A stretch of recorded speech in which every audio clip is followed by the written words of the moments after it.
Good evening, I'm John Stoss. And I'm Elizabeth Vargas. And this is 2020.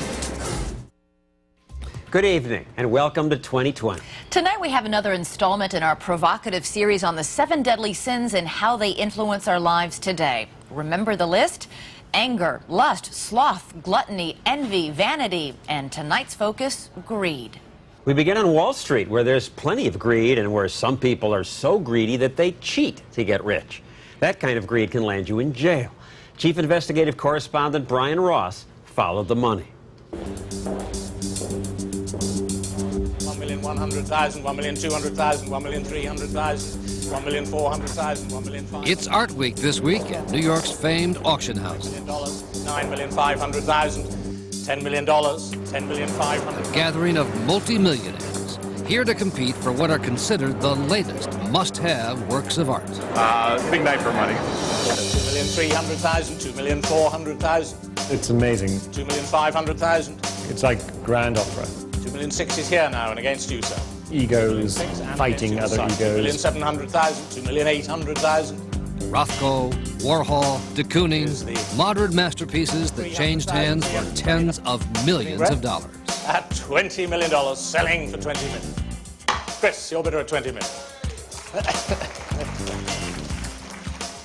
But this year, there's one multimillionaire who's missing from the art scene. A man whose attempt to become part of this world of wealth and prestige led to his downfall. Today, he is at a place where there is no art on the walls. And he is known as inmate 05A4820. Dennis Kozlowski, looking more like a common thug than the art connoisseur, master yachtsman, and man of the world he once sought to be. Today, he has come to be known as Mr. Greed. Greed is one of the 7 deadly sins. Few people have better understood the rich and the greedy than author Tom Wolfe, whose novel Bonfire of the Vanities profiled the men who considered themselves masters of the universe. If you feel you are a master of the universe, then a lot of rules just don't apply. That's what Dennis Kozlowski apparently thought until earlier this year when he was convicted for stealing hundreds of millions of dollars from the company he ran, using most of it to finance an incredible worldwide spending spree. The airplanes, the cars, the courtiers, the chefs, it really was something that you would have expected to see at Louis XIV's court at Versailles. And Kozlowski wanted to be part of that? Oh, very much so. As a contributor to the New Yorker magazine, author James Stewart chronicled Kozlowski's rise and fall in the world of the rich and the greedy. He wanted to be a part of it and felt he needed to be a part of it in order to take his place among the ranks of the corporate chieftains that he thought he deserved to be compared to. And yet he crossed a line, the criminal line.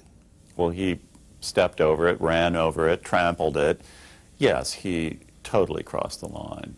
Kozlowski, as the head of the Tyco company, became known as the country's most aggressive CEO, making millions for himself and the company. He was entitled to draw a very large salary legitimately, and yet he still decided, well, that was not enough. He first began cutting corners, and then cutting more than corners, and then just going full tilt into pretty much whatever he could get his hands on, to the tune of millions and millions and millions of dollars. And it started with the art, and in particular, his failure to pay the New York State sales tax on several multi-million-dollar paintings. If we had not asked the question, what about the taxes? That would have ended the investigation.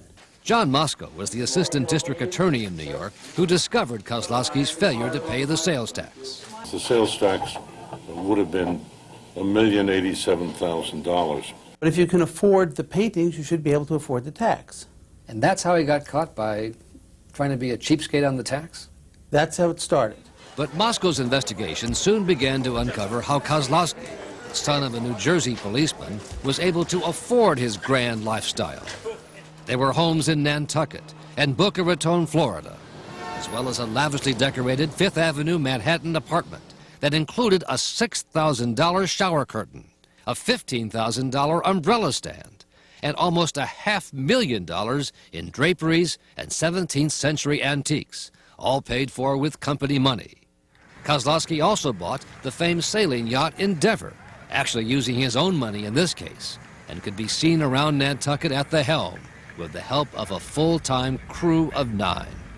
That's right, baby. If you've got it, flaunt it. If you're 59 and you've made a fortune and you're still not attractive to women because you can't explain to them what you do, and you can't go around the beach with a sign hanging around your neck saying financial giant, you have to call attention to yourself. And Kozlowski did, with his company's money. To celebrate his second wife's 40th birthday, Kozlowski used a 5-star resort on the Italian island of Sardinia to really flaunt it, recorded on a videotape that would later be played at his criminal trial. Waiters in togas greeted the guests. Jimmy Buffett and a band flown in from Nantucket entertained. There was a life-sized cake in the image of his wife, with breasts made of icing that later exploded. He was nouveau riche, no question about that. Old money would not be throwing that kind of party in Sardinia. Especially with vodka flowing out of an ice sculpture based on Michelangelo's David, flowing out of the penis, according to the chef who carved it. They put their glasses under it, and the vodka would fill it up. The ladies really liked it. That was a dreadful waste of money. The dreariness of the excess was what struck me about it. Talk about cheap. Can't pay for his own wife's birthday party? Well, I didn't say he can't, he didn't choose to.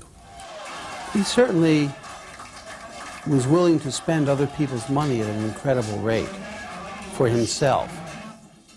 We call that stealing. The affair Kozlowski capped an era of unchecked greed in corporate America going back to the 1980s, celebrated in the famed movie Wall Street. Greed, for lack of a better word, is good. Greed is right. Greed works. Since then, the country has watched one multimillionaire corporate boss after another be asked to explain his greedy behavior. I must respectfully decline to answer all the questions of this committee and subcommittee. Based upon my Fifth Amendment right to the United States Constitution. Today, Dennis Kozlowski, inmate 05A4820, lives in a 9 by 10-foot cell at this prison, a place with no shower curtains, no vodka, no caviar.